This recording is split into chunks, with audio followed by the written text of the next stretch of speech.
শায়েখ আহমদুল্লাহর ব্যাপারে তাহিরি হুজুর অনেক গালাগালি দিছে, এমনকি 48 ঘন্টার আলটিমেটাম দিছে। তিনি বলেছেন মামলাও করবেন। আহমদুল্লাহকে, আরে আহমদুল্লাহর গণার টাইম আমরা আছে। এই জন্য যে আহমদুল্লাহ এই কথা বলেছেন তাকে বলবো আমি 48 ঘন্টা সময় দিলাম। শাইখ আহমদুল্লাহ সাহেবের মূল ভিডিওটা কি ছিল আপনারা দেখবেন। নবুয়তের পূর্বে রাসূল আকরাম সাল্লাল্লাহু আলাইহি সাল্লাম কোন ধর্ম পালন করতেন? গুরুত্বপূর্ণ প্রশ্ন।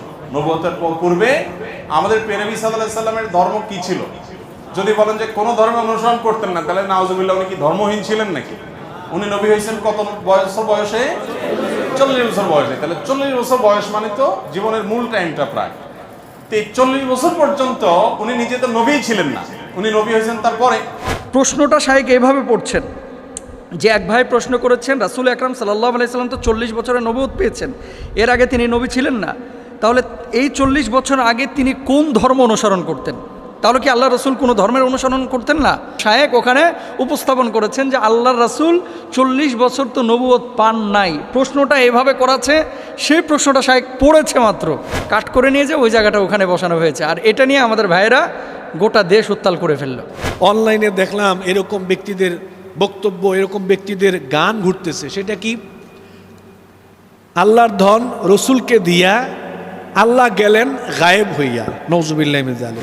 আল্লাহর দনেরা সুলকি দিয়া গেলেন আল্লাহ গায়েব হইয়া, রাসূলের ধন খাজা পাইয়া শুইয়া আছে আজ মেরে কেউ ফিরে না খালি হাতে, খাজা তোমার বলেন।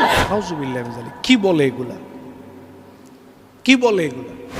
এত কথা শাইখ আহমদুল্লাহ সাহেবকে নিয়ে বাংলাদেশে হলো, আমি তো দালাল হয়ে গেছি। মানুষ বলতেছে, কতজন তো আমাকে নিয়ে কত কথা বলতেছে, যে ভাই আমার নিয়ে গালমন্দ করেছে, সমালোচনা করেছে, আমি তার জন্য দোয়া করি, আল্লাহ তাকে হেদায়েত দান করুক, আল্লাহ তাকে মাফ করে দেখে। আমি মুস্তাফিজ না থাকলে দেশের জাতির দিনের অতটা ক্ষতি হবে না। একজন শাইখ আহমদুল্লাহ না থাকলে এ দেশের, এ জাতির, এ দিনের অনেক বড় ক্ষতি হবে। শাইখ আহমদুল্লাহ সাহেবকে নিয়ে এই কথাগুলো যারা বলতেছে, মূলত শাইখ আহমদুল্লাহ ব্যক্তি আহমদুল্লাহ টার্গেট না, মূলত তার প্রতিষ্ঠান টার্গেট। 40 বছরে রাসূল আকরাম সাল্লাল্লাহু আলাইহি ওয়াসাল্লাম নবুয়ত পেয়েছিলেন নাকি তার আগেই পেয়েছিলেন? রাসূল করিম সাল্লাল্লাহু আলাইহি ওয়াসাল্লাম আসলে নবী হয়েছে কবে? আমি আপনার সাথে বহস করব, আপনার জ্ঞানকে আমি আলটিমেটাম দিলাম, চ্যালেঞ্জ দিলাম, কার সাথে কি ভাই। কিছু কিছু আকীদার মানুষ একজন আলেমকে যেভাবে অবমূল্যায়ন করে, যেইভাবে ট্রিট করে, একজন মুশরিক, মুনাফিক, কাফেরকেও এইভাবে অবমূল্যায়ন করে না। আল্লাহ রাসূল সাল্লাল্লাহু আলাইহি ওয়াসাল্লাম কি 40 বছরে নবুয়ত পেয়েছিলেন নাকি তিনি আগে থেকেই নবী, এবং এই বিষয়টা নিয়ে এত আলোচনা কেন হচ্ছে? দ্বিতীয়ত, শাইখ আহমদুল্লাহ সাহেব যে কথাটি বলেছেন সেই কথাটা আপনারা সমর্থন করেন কিনা? তৃতীয়ত, আরেকটি বিষয় উনি লিখেছেন যে এই বিষয়টা নিয়ে যে পরিমাণ আলোচনা এবং সমালোচনা হচ্ছে, সেই আলোচনা আপনারা বসে কি সমাধান করতে পারেন না? 3টে বিষয়। আমি শেষ বিষয়টা নিয়ে আগে কথা বলবো যে আপনারা সমাধান করতে পারেন কিনা।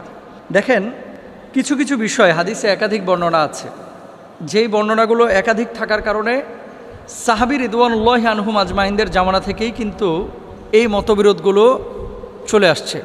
যেমন আপনাকে একটা কথা বলি, নামাজের মধ্যে যে আমরা হাত বাঁধি, কেউ নাভির নিচে, নাভির ওপরে, কেউ বুকের ওপরে হাত বাঁধি, প্রত্যেকটা কিন্তু হাদিসের মধ্যে আছে, প্রত্যেকটা কিন্তু হাদিসের মধ্যে আছে। এখন আপনি যদি বলেন যে বুকের উপরে হাত বাঁধা এটাই বিশুদ্ধ, আর সব কিছু বাকি হাদিসগুলো এগুলো নিষিদ্ধ বা এগুলো মানা যাবে না, তাহলে আপনি এখানে জুলুম করলেন, এটা উচিত না।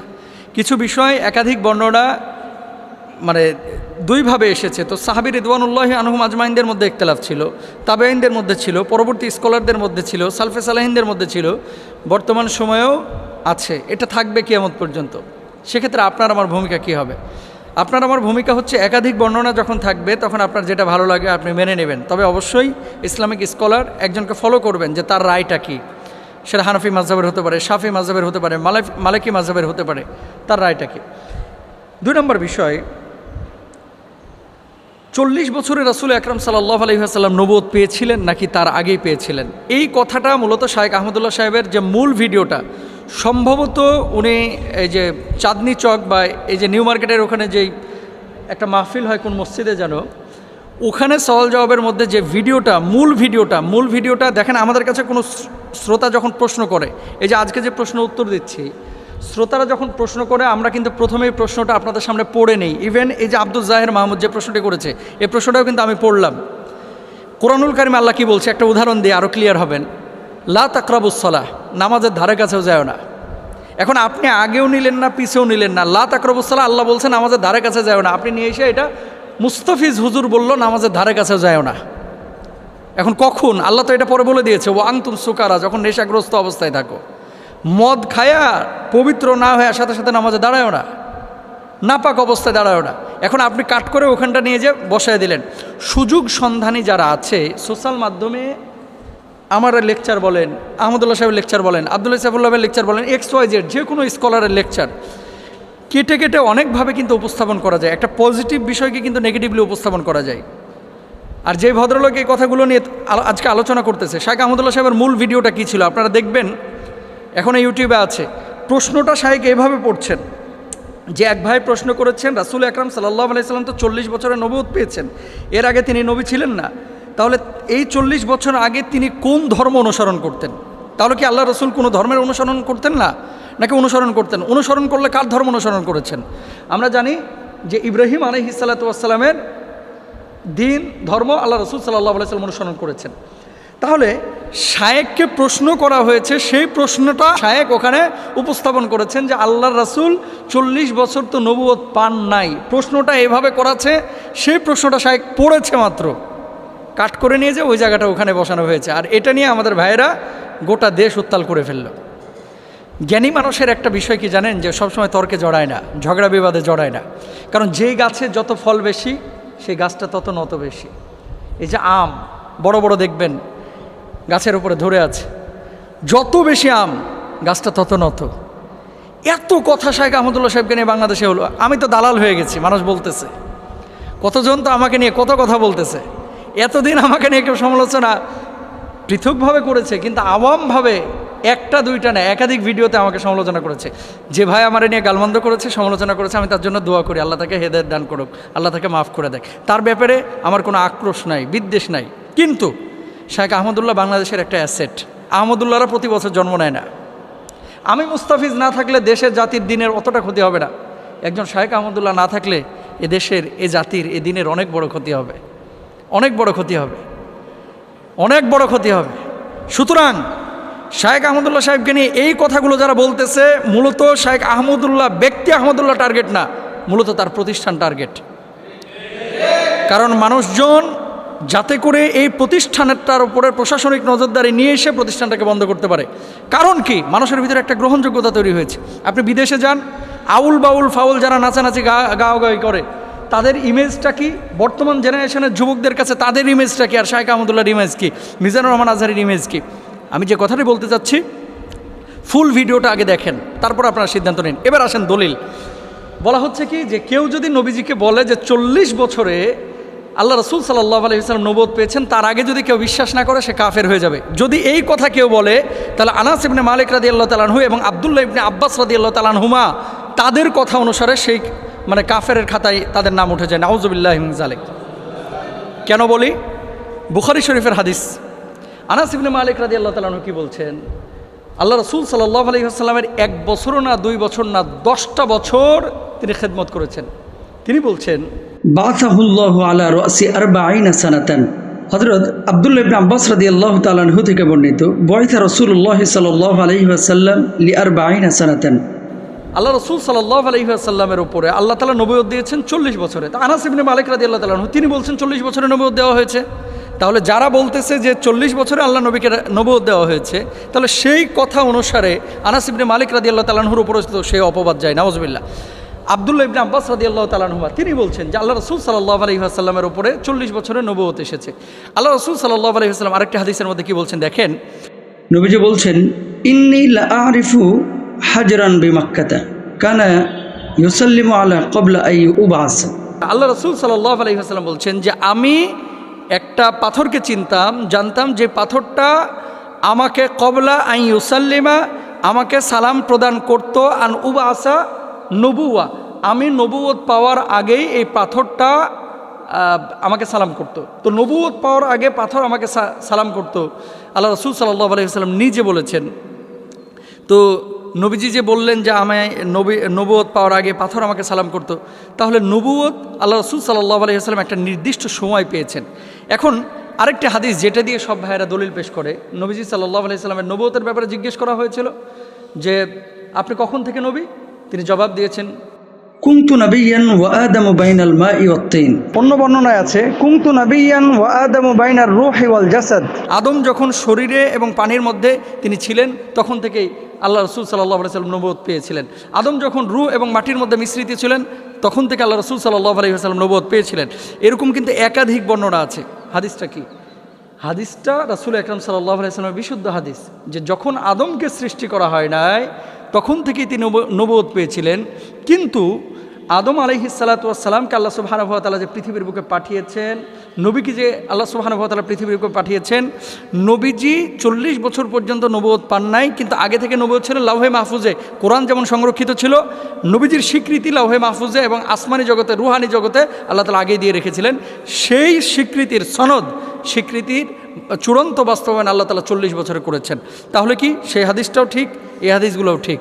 40 বছরে নবীজি নবুয়ত পেয়েছেন, এটা তো সিরাতের ম্যাক্সিমাম কিতাবের মধ্যে আছে, ম্যাক্সিমাম কিতাবের মধ্যে আছে। আমরা তো অস্বীকার করতেছি না সেই বিষয়টা, কিন্তু নবুয়ত 40 বছরে পেয়েছে, এটাকে কেউ যদি অস্বীকার করে কাফের হয়ে যাবে, ফাসেদ হয়ে যাবে, এই বিষয়টাতে আমরা একমত না, এটা অশুদ্ধ বিষয়। সুতরাং রাসূল আকরাম সাল্লাল্লাহু আলাইহি ওয়াসাল্লামের হাদিস একাধিক থাকতে পারে। আমাদের আকীদা হচ্ছে নবীজি 40 বছরে নবুয়ত পেয়েছেন এবং নবীজির নবুয়তের সিদ্ধান্ত স্বীকৃতি আল্লাহ সুবহানাহু ওয়া তাআলা আগেই দিয়ে দিয়েছেন। কিন্তু এটা নিয়ে বাড়াবাড়ি, ছাড়াছাড়ি, মারামারি, আর মূলত যদি উদ্দেশ্য হয়ে থাকে শায়েখ আহমদুল্লাহকে দমন করা, এই উদ্দেশ্যটা আসলে সফল হবে না। আল্লাহ তাআলা চক্রান্তকারীদের চক্রান্তকে নস্যাৎ করুক, সবাই বলেন আমিন।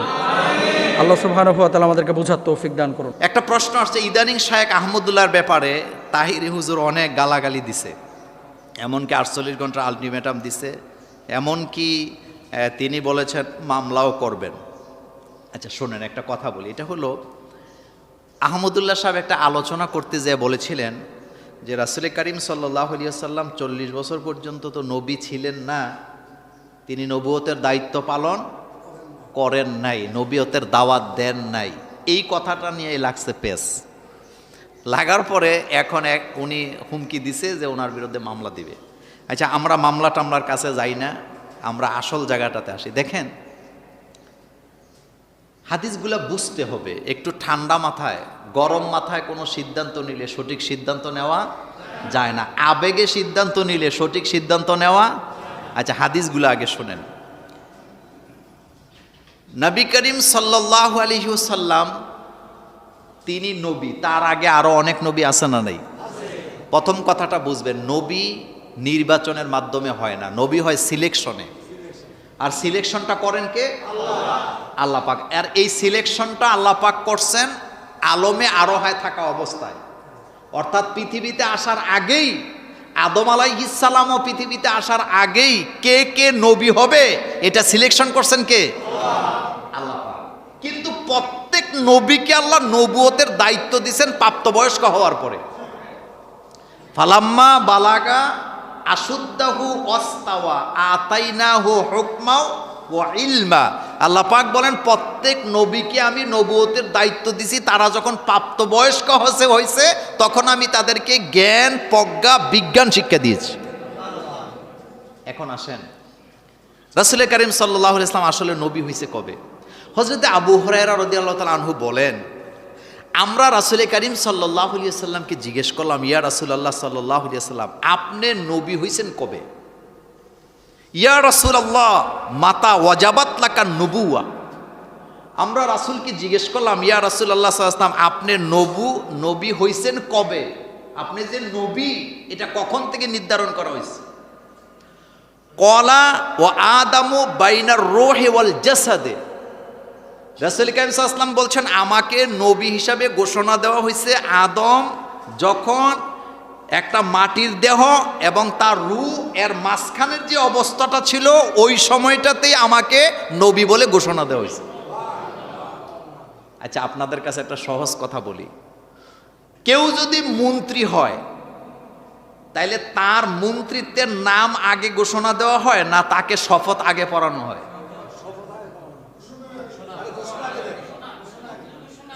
ঘোষণা আগে না শপথ আগে? আগে ঘোষণা, আগে ঘোষণা। আচ্ছা, কোন একটা জায়গায় রেজাল্টে ফার্স্ট সেকেন্ড থার্ড হয়েছে, তাদেরকে পুরস্কৃত করা হবে। ঘোষণা আগে না পুরস্কার আগে? এ কথাটা সহজ। প্রত্যেক নবীর নবুয়তের ঘোষণাটা রুহের জগতে হয়েছে, এতে কোনো সন্দেহ নাই।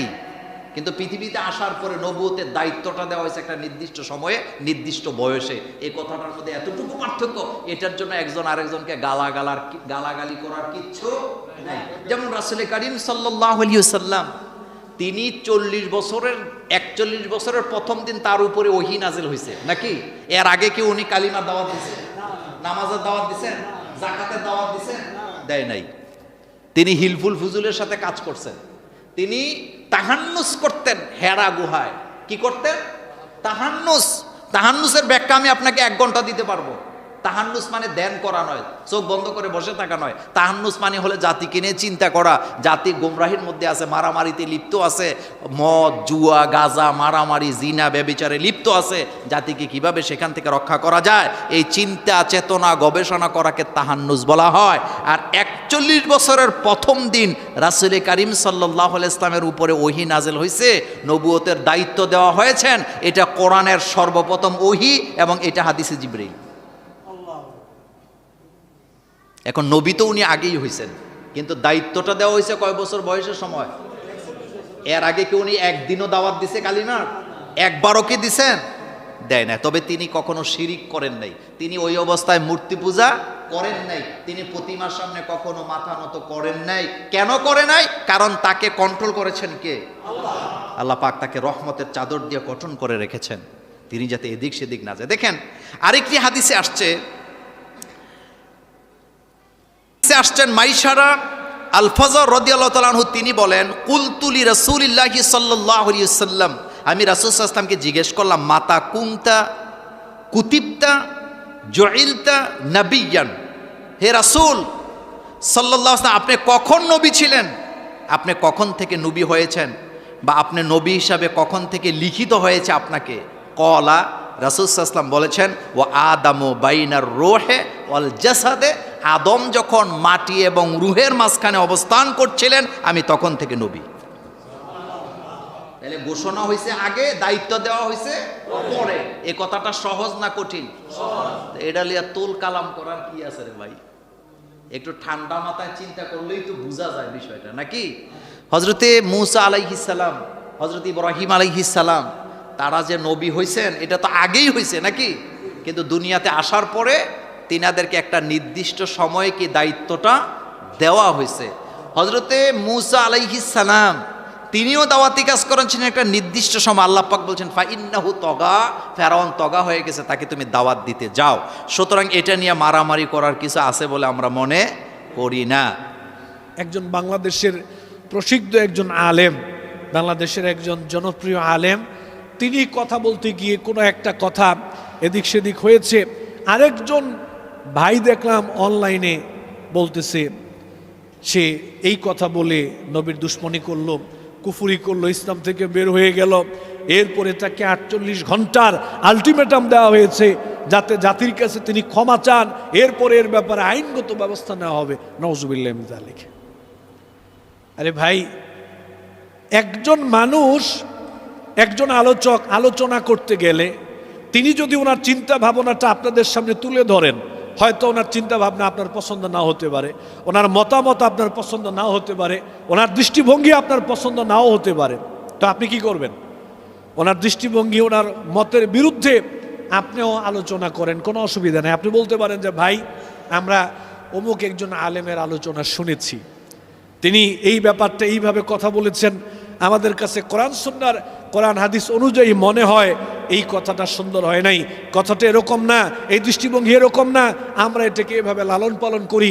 আশা করি তিনি ওনার এই দৃষ্টিভঙ্গি নিয়ে আবার কথা বলবেন, বা আপনারটা ভুল হয়েছে। একটা কথা বলার সিস্টেম তো কত ধরনের আছে, কিন্তু আমরা ডাইরেক্ট অ্যাকশনে চলে যাই, ও কাফের হয়ে গেছে, ইসলাম থেকে বের হয়ে গেছে, ও নবীর দুশ্মন, ও আল্লাহর দুশ্মন, এরপরে ওর বিরুদ্ধে আইনগত ব্যবস্থা নিতে হবে। নানান ধরনের কথাবার্তা আজকে আমাদের ভিতরে চর্চা হচ্ছে। নাউজুবিল্লাহি মিন যালিক। আমি এই আপনাদের মাধ্যমে আমরা অনলাইনে যারা আছে এরকম মানুষদেরকে আমরা জানাতে চাই, কোনো আলেম আলোচনা করতে গেলে দৃষ্টিভঙ্গি যদি আপনার মতের সাথে মিল না হয় বা যদি মনে হয় কেউ ভুল করছে, তাহলে আমাদের উচিত হলো ওই ব্যক্তিকে সর্বপ্রথম ইনফর্ম করা, ওই ব্যক্তিকে আগে জানানো। ফোনের মাধ্যমে হতে পারে, অনলাইনের মাধ্যমে হতে পারে, অথবা এরকম হতে পারে আপনি তাকে দাওয়াত দেন, আপনার মাদ্রাসায় দেন, আপনার অফিসে দেন, অথবা আপনি ওনার অফিসে চলে যান, আপনি ওনার মাদ্রাসায় যান, গিয়ে আপনি ওনার সাথে কথা বলেন, বা আপনি ডেকে এনে দাওয়াত দিয়ে বা ফোনে কথা বলতে পারেন যে ভাই বা প্রিয় শেখ বা প্রিয় হুজুর, আপনি তো এই কথাটা এরকম বলেছেন, ব্যাপারটা তো এরকম না, আমাদের কাছে তো এরকম মনে হয়, আশা করি আপনি ব্যাপারটা চিন্তা করে দেখবেন, ভেবে দেখবেন। কত সিস্টেমের কথা আছে বলতে পারেন। কিন্তু দেখলাম যে 48 ঘন্টার আলটিমেটাম দেওয়া হয়েছে, এর ভিতরে যদি তিনি ওনার ভুল স্বীকার না করে ওনার ব্যাপারে আইনগত ব্যবস্থা নেওয়া হবে। নাউজুবিল্লাহ মিন যালিক। কি বলে এগুলা, কি বলে এগুলা? কথা যদি একজন যদি একজনের বিপক্ষে কথা ধরি, কথা ধরার মতো অনেক কথা আছে। যেমন অনলাইনে দেখলাম এরকম ব্যক্তিদের বক্তব্য, এরকম ব্যক্তিদের গান ঘুরতেছে। সেটা কি? আল্লাহর ধন রসুলকে দিয়া আল্লাহ গেলেন গায়েব হইয়া, নাউজুবিল্লাহ মিন যালিক। আর রসুলের ধন খাজা পাইয়া খাজা আজমিরি শরীফে শুয়ে আছে, খাজারে তোর দরবার থেকে কেউ ফিরে না খালি হাতে, নাউজুবিল্লাহ মিন যালিক।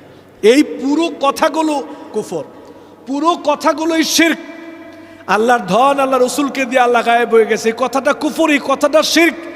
নবীর ধন খাজা পাইয়া খাজা আজমিরে শুয়ে আছে আর খাজার দরবার থেকে কেউ খালি হাতে ফিরে না, এই কথা বিশ্বাস করলে কোনো মানুষ ইমানদার থাকতে পারবে না, ও মুশরিক হয়ে যাবে, ইসলাম থেকে বের হয়ে যাবে। যারা 48 ঘন্টার আলটিমেটাম দিচ্ছে, এরকম ব্যক্তিদের কথা অনলাইনে সমানে এরকম কথাবার্তা ঘুরতেছে, এরকম কথা ঘুরতেছে। আলটিমেটাম তো আপনাদের কেউ দিলে দেওয়া যাবে? এটা আলটিমেটামের ব্যাপার নয়, মূলত এটা বুঝার ব্যাপার, আলেমদের ব্যাপার। কোনো আলেম যদি কাউকে কোনো ইনফর্ম করে যে আপনার এটা ভুল হয়েছে, আপনি ভুল থেকে ফিরে আসবেন অথবা সংশোধন করার চেষ্টা করবেন, আমাদের আলোচনাগুলো এভাবে হবে। এখন আমাদের মধ্যে এমন সমস্যা হয়েছে, একজন একজনের বিপক্ষে, একদল আরেক দলের বিপক্ষে এমনভাবে লেগে গেছি, মানে কেউ কাউকে সহ্য করতে পারতেছি না, মানতে পারতেছি না, কেউ কারো অবস্থান মানতে পারতেছি না। পুরা হিংসা, বিদ্বেষ, দলাদলি, হানাহানি চরমভাবে চলতেছে। কিছু হলেই কাফের হয়ে গেছে, কিছু হলেই ইসলাম থেকে বের হয়ে গেছে, নাউজুবিল্লাহ মিন যালিক। এই জন্য এটা আল্লাহর পক্ষ থেকে আমাদের উপর একটা আযাব, একটা গজব। আল্লাহ তাআলা আমাদেরকে হেদায়েত দান করুন, আল্লাহুম্মা আমিন। আমাদের কেউ কেউ 40 ঘন্টা 48 ঘন্টারও আলটিমেটাম দিই আমরা। আসলে ভাই, কে কাকে আলটিমেটাম দিচ্ছি? আমি যদি শায়েখ মোল্লা নাজিমউদ্দিন হাফিজুল্লাহকে বলি যে আমি আপনার সাথে বাহস করব, আমি আপনার সাথে বহস করব, আপনার জ্ঞানকে আমি আলটিমেটাম দিলাম, চ্যালেঞ্জ দিলাম, কার সাথে কি ভাই? আসলে আল্লাহ জ্ঞানের নূর প্রত্যেকের অন্তরে দেন না। জ্ঞানকে লালন করতে হয়, জ্ঞানকে ধারণ করতে হয়, বছর পর বছর জ্ঞানকে সাধনা করতে হয়। আপনি যখন বছরের পর বছর আমল করবেন, লালন করবেন, ধারণ করবেন, জ্ঞানকে সাধনায় রাখবেন, তবেই আল্লাহ সুবহানাহু ওয়া তাআলা আপনার অন্তরে জ্ঞানের নূর ঢেলে দিবেন। কারণ জ্ঞান আসে আল্লাহর পক্ষ থেকে, আমাদের জ্ঞান খুবই অল্প। লা ইলমা লানা ইল্লা মা আল্লামতানা ওয়া মা উতিতুম মিনাল ইলমি ইল্লা খলিলা। এত ক্ষুদ্র জ্ঞান নিয়েও, এত অল্প জ্ঞান নিয়েও আমরা ধরাকে সরা জ্ঞান করি।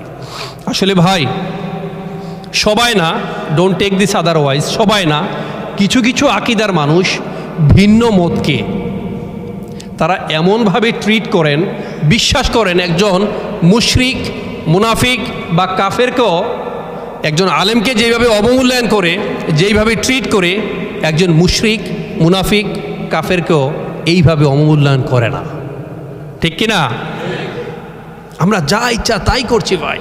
কিন্তু আপনি কি জানেন, এই যে এগুলো করে বেড়াচ্ছি, আপনাদের জন্য যে ভয়াবহ গর্ত খুলে রাখা হয়েছে, যে মরণ ফাঁদ খুলে রাখা হয়েছে, আপনি যদি বুঝতেন তাহলে বানরের হাতে ওই রুটি ভাগ করার মতো অবস্থা করতেন না। সামান্য হালুয়া রুটির ভাগ পাচ্ছেন বলেই আপনি এখন ধরাকে সরাজ্ঞান করছেন। কিন্তু মনে রাখবেন, in course of time you will have to suffer in the long run. পরিণামে আপনাকে ভুগতে হবে। নবুয়তের পূর্বে রাসূল আকরাম সাল্লাল্লাহু আলাইহি ওয়াসাল্লাম কোন ধর্ম পালন করতেন? গুরুত্বপূর্ণ প্রশ্ন। নবুয়তের পূর্বে আমাদের প্রিয় নবী সাল্লাল্লাহু আলাইহি সাল্লামের ধর্ম কি ছিল?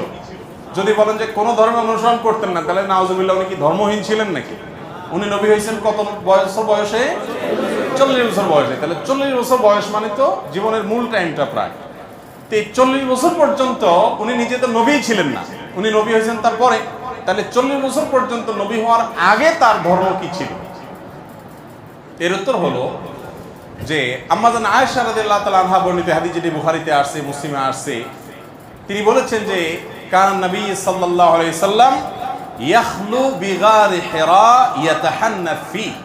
নবী সাল্লাল্লাহু আলাইহি সাল্লাম নবী হওয়ার আগে হেরা গুহায় গিয়ে ইবাদত বন্দেগী করতেন।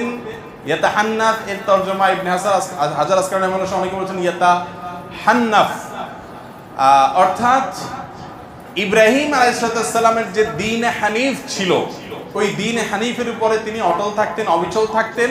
সমাজের বিভিন্ন অপরাধ, এগুলোর যে আপনার কি বলে এটাকে, এগুলোর যে ছোঁয়া, এগুলোর যে আঁচ, এগুলো নবীজি সাল্লাল্লাহু আলাইহি সাল্লামের গায়ে তিনি লাগাতে দিতেন না, বরং তিনি হেরা গুহায় গিয়ে আল্লাহর ইবাদত বন্দেগী করতেন। ইব্রাহিম আলাইহিসসালামের যে মিল্লাত ছিল, মিল্লাতে ইব্রাহিমই যেটাকে বলা হয়, এই মিল্লাতে ইব্রাহিমের উপরে নবী করিম সাল্লাল্লাহু আলাইহি সাল্লাম ছিলেন। তাহলে তার নবুয়তের আগের যে সময়টা, এই সময়টাতে তার যে দিন ছিল, এটা ছিল দিন ইব্রাহিম। কোন দিন ছিল? তার বাবা পূর্বপুরুষ ইব্রাহিম আলাইহিস সালামের দিন এবং মিল্লাতের উপরে ছিলেন, এবং সেই মিল্লাত, সেই আকীদা এবং সেই ইমানের উপরে থেকে তিনি গারে হেরায় গিয়ে আল্লাহ তাআলার জিকির, আল্লাহর স্মরণ, দোয়া করতেন। নবী করিম সাল্লাল্লাহু আলাইহি সাল্লাম মক্কায় জন্ম হয়েছে, তার মক্কায় বড় হয়েছেন, 40টা বছর নবী হওয়ার আগ পর্যন্ত এখানে কাটিয়ে দিয়েছেন।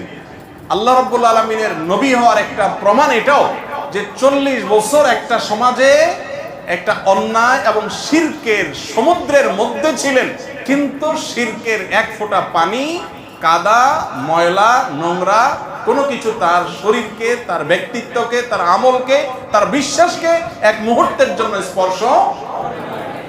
এটা সম্ভব শুধুমাত্র তার বেলাতে, যাকে রক্ষা করেছেন স্বয়ং আল্লাহ। তার নবী মুহাম্মদ সাল্লাল্লাহু আলাইহি সাল্লাম মক্কায় সবাই যখন মূর্তি পূজা করে, সবাই যখন শিরক করে, সবাই যখন শিরকের ভিতরে নিমজ্জিত, সবাই যখন বিভিন্ন জাহিলি যুগের কর্মকাণ্ডে নিমজ্জিত, গোটা সমাজ একদিকে যাবে, একটা মানুষ স্রোতের বিপরীতে একা একা টিকে থাকবে, কেউ তাকে ওয়াজ নসিহত করে কনভিন্স করছে, এরকমও না। এটা হতে পারে শুধুমাত্র কিসের মাধ্যমে? আল্লাহ তাআলার হেফাজতের মাধ্যমে। তো নবী হওয়ার আগে তিনি মক্কার মানুষদের এই শিরকপূর্ণ যে দিন, এটার অনুসারী ছিলেন। তিনি ছিলেন ইব্রাহিম আলাইহিস সালামের মিল্লাতের কি ইমাম আল্লামা আলুসি রাহিমাহুল্লাহ সহ বিশ্ববিখ্যাত মুফাসসির, মুহাক্কিক, উলামা ইকরাম এই কথাই বলেছেন যে তার আগের যে জীবন ছিল অ্যানালাইসিস করলে দেখা যায় যে তিনি দ্বীনে হানিফের উপরে ছিলেন। তিনি যদি নিজে নবী হওয়ার আগে এক মুহূর্তের জন্য অন্যদের দেখা দেখি বাচ্চা কালেও যদি অন্তত শিরকের কাজ করতেন, নাউজুবিল্লাহ, তাহলে শিরকের বিরুদ্ধে তিনি যখন তাওহীদের দাওয়াত দিয়েছেন, মক্কার মানুষ বলতো যে তুমি নিজেই তো একসময় করতা, ঠিক না ঠিক? কিন্তু অমুসলিমদের রচিত কোনো নবীজির জীবনী গ্রন্থেও এরকম তথ্য পাবেন না যে মক্কার কোনো মানুষের বুকের পাটায় বল ছিল যে নবীজিকে বলবে যে তুমি নিজেও করেছো। কারণ তিনি শিশুকাল থেকে সবাই শিরকে নিমজ্জিত থাকলেও, বা বেশিরভাগ মানুষ নিমজ্জিত থাকলেও, তিনি কিন্তু আল্লাহর অশেষ অনুগ্রহে সেফ ছিলেন, নিরাপদে ছিলেন। তার আপন দাদা, তিনি মক্কার কুরাইশদের নেতা ছিলেন, যারা মূর্তি পূজা করতো তাদের লিড দিতেন, কিন্তু আল্লাহ তাআলা প্রিয় নবী সাল্লাল্লাহু আলাইহি সাল্লামকে হেফাজতে নিজের আপন চাচা আবু তালেব, তিনি নবী করিম সাল্লাল্লাহু আলাইহি সাল্লামের অনেক প্রিয় ছিলেন। নবীজি সাল্লাল্লাহু আলাইহি সাল্লাম তার স্নেহের ভ্রাতুষ্পুত্র ছিলেন, কিন্তু তারপরও চাচা বা দাদার আদর্শকে, বা চাচার বন্ধুরা, বাবার বন্ধুরা, বা অন্য যারা আছেন, মক্কার মুশরিক যারা ছিলেন, সবাই তো ধরেন উনি যখন ছোট, সবাই তো সিনিয়র মুরব্বী, তাদের ভুল কিছু তিনি গ্রহণ করতেন। এটাই তার একটা বিশেষ আপনার মুজিজা বলতে পারেন, অলৌকিকত্ব বলতে পারেন, যে আল্লাহ তাআলা তাকে হেফাজতে রেখেছেন। আছে না অনেক সময় ভাই, মানুষ এক সময় বড় আলেম হয়ে যায়, বড় ভালো মানুষ হয়ে যায়, কিন্তু তার পেছনে ইতিহাসে দেখা যায় একটু লিকেজ টিকেজ থাকে না? মানুষটা ভালো, কিন্তু এককালে হয়তো এই কাজটা করছে, এই কথাটা বলছে, সে নিজেও এটার জন্য লজ্জিত, এখন কিন্তু বলে ফেলছে, তখন বুঝে নেই। যারা নবী হন, শুধু আমাদের নবীজি না, যারা নবী হন সমস্ত নবী রাসূলদেরকে আল্লাহ তাআলা এইভাবে শিশুকাল থেকে মায়ের গর্ভ থেকে দুনিয়াতে আসার পর থেকে নিয়ে তাদেরকে আল্লাহ তাআলা গোটা সমাজের আগুনের আঁচ থেকে আল্লাহ তাআলা বিশেষভাবে সেভ রেখেছেন। এই জন্যই তারা নবী এবং রাসূল হয়েছে। আল্লাহ তাআলা তাদের প্রতি রহমতের বাড়িধারা বর্ষণ করুন।